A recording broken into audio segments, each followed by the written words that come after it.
വേണ്ടാന്ന്. അച്ഛന്റെ ആംഗളമാരുടെയൊക്കെ മുഖത്ത് ചവിട്ടി തേച്ച് ഇറങ്ങിപ്പോളല്ലേ നീ? മറന്നിട്ടില്ലൊന്നും. നേർന്നെറിയും കെട്ടവളെ.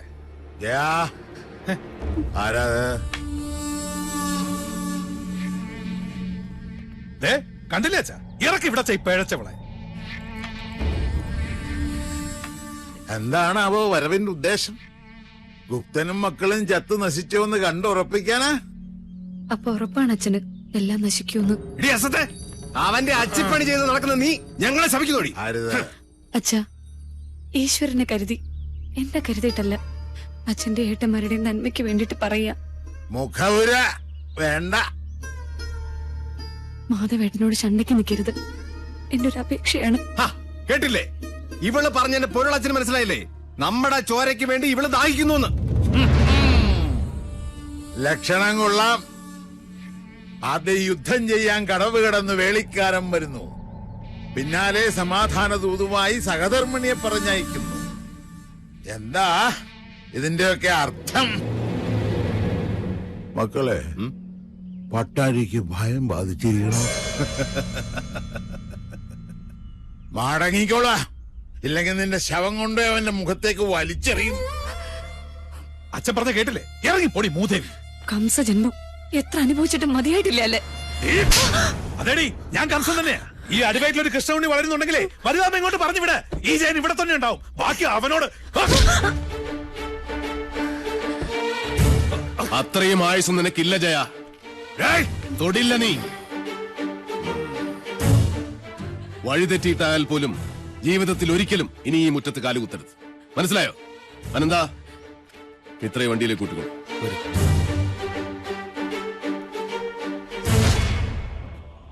ഏതൊരു പെണ്ണിനും സ്വന്തം വീട്ടുമുറ്റത്ത് വന്ന് നിൽക്കുമ്പോ ഒരു വിശ്വാസമുണ്ട്.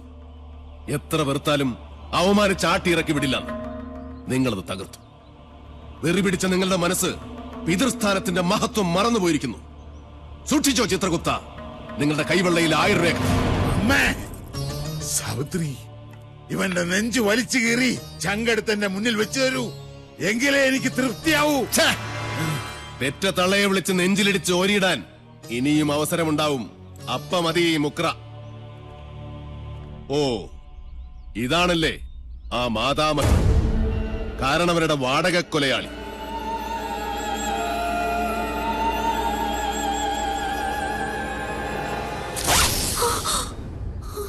ഒളിസേവയ്ക്കിറങ്ങുന്ന ഈ ദുർദേവതയെ കണ്ടാൽ 2ആയി വലിച്ചു കീറും മാധവൻ. ഓർത്തോ?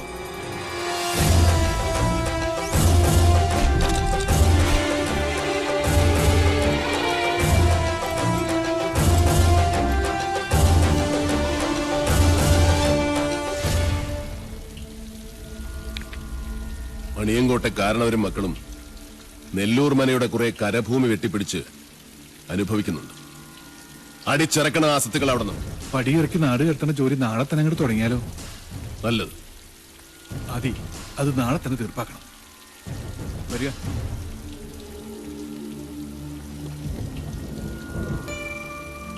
എന്താ കണ്ണ് കലങ്ങിയിരിക്കുന്നത്?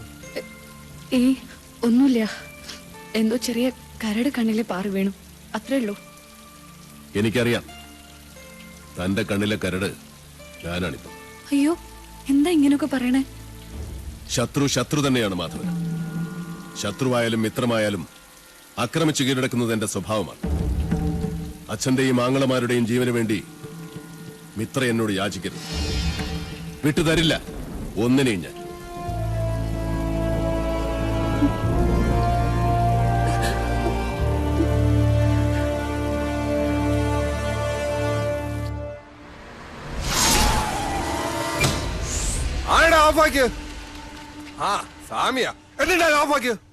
അക്ഷരം അറിയാവുന്നവനല്ലേ ഈ കോർട്ട് ഓർഡർ ഒന്ന് വായിച്ചു കൊടുക്ക്.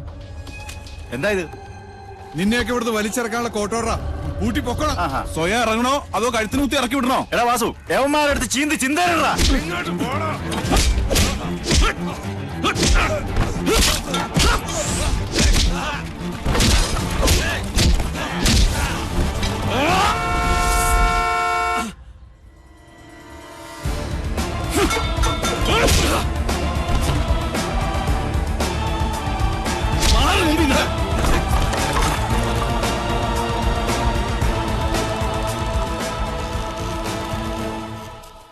എന്താടാ ഇത്?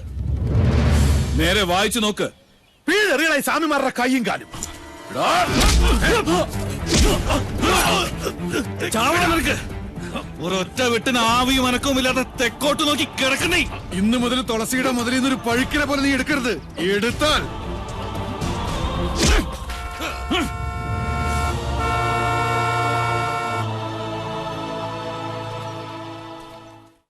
എല്ലാം നശിച്ചു, നശിപ്പിച്ചു. എന്നിട്ട് മോങ്ങിക്കൊണ്ട് വന്നിരിക്കുന്നു ചുംബന്മാര്. അമയത്തെ കഴിക്കുന്ന കഴുതകൾക്കുണ്ടാവും ഇതിലും നല്ല ഉശിര്. എന്തിനാണ് ശംഭോ എനിക്കിങ്ങനെ 3 ആമക്കള്? അച്ഛാ, എന്താ? രാജീവൻ വിളിച്ചിരുന്നു. അപ്പൊ അവരും അറിഞ്ഞു മണിയങ്കോട്ടിന്റെ അടിത്തറ അളകിയിരിക്കുന്നെന്ന്. സ്വത്തില്ലാത്ത മണിയങ്കോട്ട് നിന്നും അവന് പെണ്ണു വേണ്ടാത്രേ.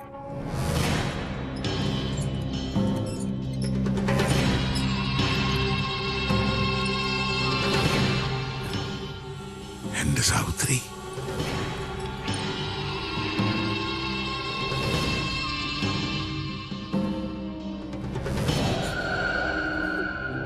എപ്പോഴൊക്കെ നിന്റെ കണ്ണു നിറഞ്ഞു കണ്ടിട്ടുണ്ടോ അപ്പോഴൊക്കെ ഈ ഗിരീശൻ മനസ്സ് കല്ലാക്കിയിട്ടുണ്ട്. കൊന്നവന്റെ ശവം മരിച്ചവന്റെ മുറ്റത്ത് ദഹിക്കണം. മണിയങ്കോട്ടെ പഴയ ആചാരങ്ങൾ തെറ്റിക്കണ്ട. അതിന് കരളുറപ്പുള്ള ആരെങ്കിലും ഉണ്ടോടാ ഇവിടെ? അച്ഛൻ പുലർച്ചെ പുഴക്കരെ കാത്തു നിന്നോ? കണി കാണാം മാധവന്റെ ചേട്ടം. വാടാ ഗിരീശ. വാസു,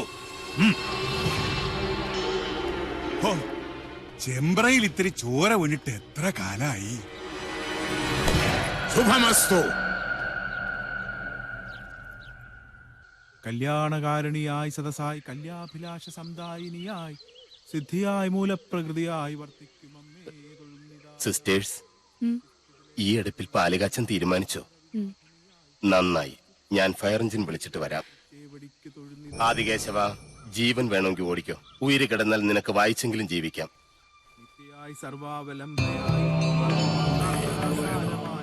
തുളസി, അന്നപതിയായ അഗ്നിയെയും മഹാലക്ഷ്മിയെയും മനസ്സിൽ ധ്യാനിച്ച് നെല്ലൂർ മനയിലെ അഗ്നിശാലയെ ഞാൻ വീണ്ടും ഉണർത്താൻ പോകുന്നു. അത് നിന്റെ കൈകൊണ്ട് തന്നെ വേണം. പേടിയുണ്ടോ? കുട്ടേട്ടാ വേണ്ട, ഈ അടുപ്പിൽ നിന്നല്ലേ തീ പിടിച്ചിണ്ട് അച്ഛൻ. നിന്റെ അച്ഛനെ കൊന്ന സാവിത്രിയുടെ പട്ടടയ്ക്കാണ് നീ തീ കൊളുത്താൻ പോകുന്നത്. പറഞ്ഞതനുസരിക്ക്.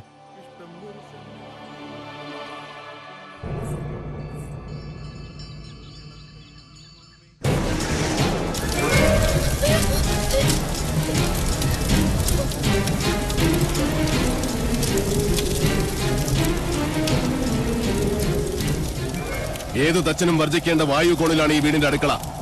അനന്ത, ആഞ്ഞു വീശുന്ന കിഴക്കൻ കാറ്റിന്റെ ഗതി തടയി.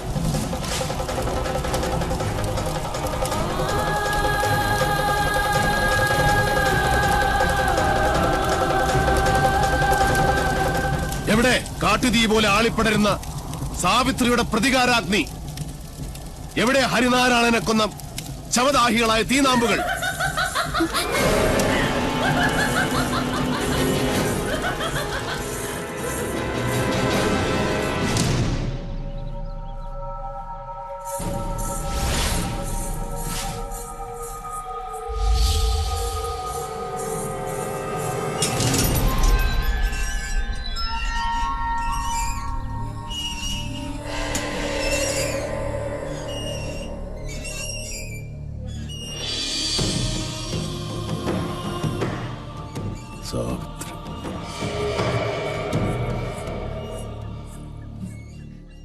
സ്വയരക്ഷയ്ക്കായി എന്തും ചെയ്യാൻ മടിക്കില്ല. അച്ഛനോ മക്കളോ, അതോ കീഴടങ്ങാൻ മടിക്കുന്ന ഈ ദുഷ്ടരാക്ഷസി? ആരായാലും ഈ പിത്തലാട്ടങ്ങൾ കണ്ട് ഭയപ്പെടുന്നവനല്ല മാധവൻ. അതെ, എല്ലാരും വരിക. അടുപ്പിൽ പാല് തളിച്ചു തൂവി. പൂർവികരുടെ കാലത്ത് നടക്കാതെ പോയ ഗൃഹപ്രവേശം ഇപ്പോഴാണ് നടന്നത്. ഇപ്പൊ ഇതൊരു വീടായി. അതെ, ഇതൊരു ലക്ഷണമൊത്ത മനുഷ്യാലയമാകാൻ പോകും. നിനക്ക് ഞാൻ തന്ന വാക്ക് പാലിക്കാൻ കുട്ടേട്ടൻ ഒരു അല്പദൂരം കൂടെ സഞ്ചരിച്ചാൽ മതി. പ്രാർത്ഥിക്കുന്നേ, സാവിത്രിയുടെ അന്ത്യം കാണാൻ കാത്തിരിക്കുന്ന നിന്റെ പൂർവികരുടെ ആശീർവാദത്തിനായി.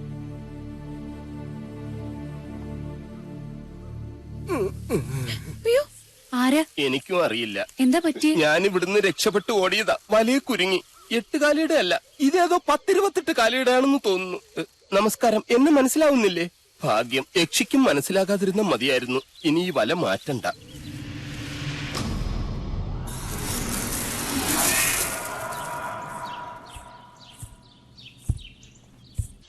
ഇനി ഒരിടം കൂടിയേ ബാക്കിയുള്ളൂ. ആ കൊലയാളി വാവലുകൾ പാറിപ്പറക്കുന്ന ആ മുറി. ആ ക്ഷേത്രത്തിൽ ഭുവനേശ്വരിക്ക് മാത്രമല്ല പ്രതിഷ്ഠ, പാലച്ചുവട്ടിൽ താത്രിക്കുമുണ്ട്. അവിടെ വിളക്ക് വെച്ച് തൊഴുതു നിൽക്കുന്നു മറ്റൊരു യക്ഷി. ആരാ? നിന്റെ അടുത്തി തുളസിയുടെ അകത്തുണ്ട്. അവള് മച്ചില് വിളക്ക് വെക്കാൻ ഒരുങ്ങ. എന്ത് വിഡ്ഢിത്താ നീ കാണിച്ചത്? അവളെ ഒറ്റയ്ക്ക് മച്ചിലേക്ക് അയച്ചിട്ട് നീ ഇവിടെ വന്ന് നിൽക്ക.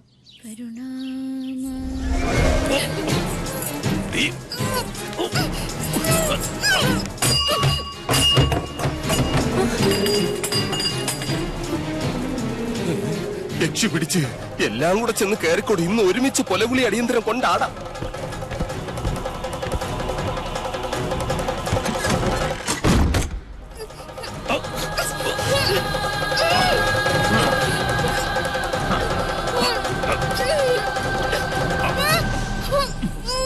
ഇത് ഞാൻ തന്നെ അളിയാ, മണിയങ്കോട്ട് ജയൻ.